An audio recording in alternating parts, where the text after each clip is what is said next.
You get 50 quid to do a gig. The 50 quid goes off a bill that never gets paid. E and weed and speed and cat, the shite in town you get. The type of shite that leads to death, the type of shite that ends mates. Not seen his face since years ago. What's happening, chief? What's happening, bro? He only wants to sell you blow, the blow that makes the blues fade. So you carve a dream, you make believe, you tell yourself it's worth the fee that leaves the bank drained. Brain turns to mush, you lost your touch. You don't do what you love as much. The art that never gets made. So.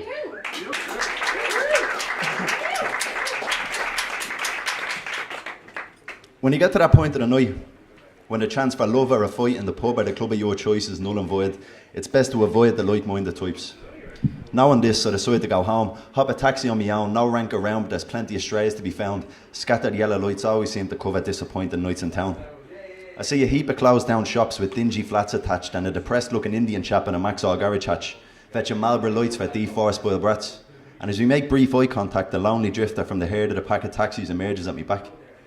Naturally, he ignores my attempt to hail him in so he can give me a lift. Continues driving like I don't exist and I don't know whether I'm going crazy or if I'm Patrick Swayze in that movie Ghost. But these taxi men aren't seeing me. When this happens and they ignore you so many times, you contemplate hurling yourself across the double yellow lines. Let the stars, the bodies, the Opel Corsa bonnets combine and collide for the last ever time. A taxi man will ignore me in his life. But just then one pulls in with a cheeky grin. Where you going, kid? Cool look, hop in. And as I take the back seat, I notice little things. The battered black leather in his Toyota Corolla 5-seater, the Porsche Pio prayer untouched beside the fare meter. The gentle scent and nice if I get mistakes to tell blended with new car smell. Out in the gargle, were you? And I could tell not just by what he said, but the way he said it, that he's the stereotypical taxi driver type of fella who gives the impression that he loves talking about the recession. I mentioned, for a Saturday night there's not many people around town, which is the type of thing you say when you can't find the common ground. Bleeding dead out there. More taxis than people. And I'm not along letting know that we're equals. Last thing I'm needing to trip home is rear view evils, and he's driving like a lunatic, like his last name's Knievel. I try my best not to panic. And I notice AC/DC is playing. I hadn't taken him for a Radio Nova addict. And I say as I sink back in my seat, yeah, just left at the lights here, chief. He proceeds to question me. He asks about my life, I ask about his life. I'm in college, he's on his second wife. I ask about the kids, best way to break the ice. Fact is, he's a lad just trying to get by. And I'd be lying if I said we weren't essentially the same inside. Only difference is my life is reading books and his is transporting drunks. Like most others, we find ourselves in a similar position. Eyes tired, lives never transpired to the dreamed of conditions. We both had goals that never came to fruition, his with the addition of keys and an ignition. He meets 1,000 10-minute friends a night under the glow of his taxi light. And as he bobs and waves through housing schemes and 1550s with the meter reads and the light of the prayer and the worn leather seats, I say, yeah, just observe anywhere here, please. And I dispense with the expense of the transport fees and he is free to live. And then he dwindles away like a shivering flame. And he totally goes like a puff of smoke. For me, brush the teeth, hit the sack, as you do. For him, orange, red, green, O'Connell Street, back of the queue. Thank you.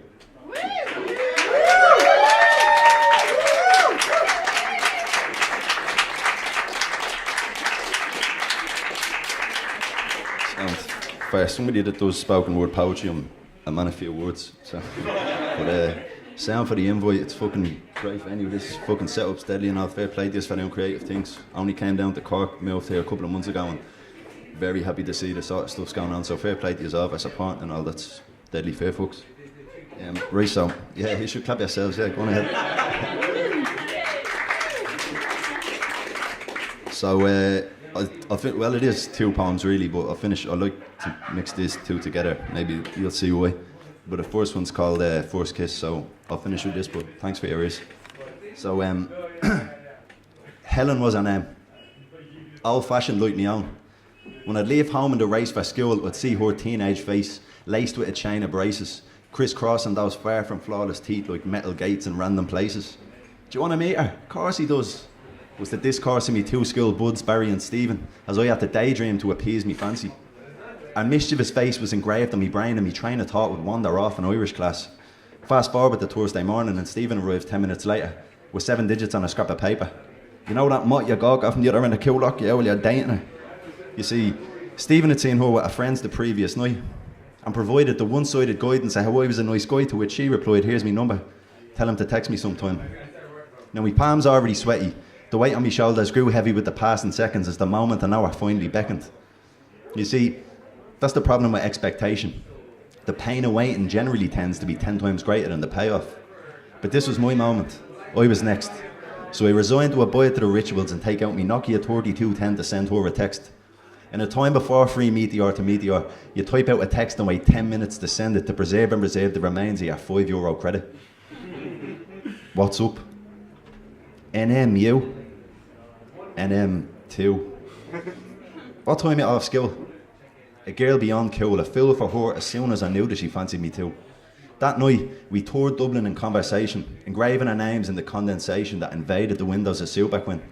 The street lights collided with the Northside Shopping Centre signage to glitter off her braces as she grinned. In the dark, we embarked on the shopping centre's car park, weaving in and out of the delivery lorries. We spotted an empty trolley.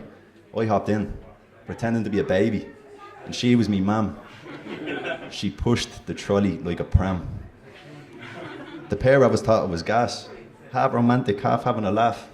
King and queen of the around land, two kids cracking up with too much time in our hands.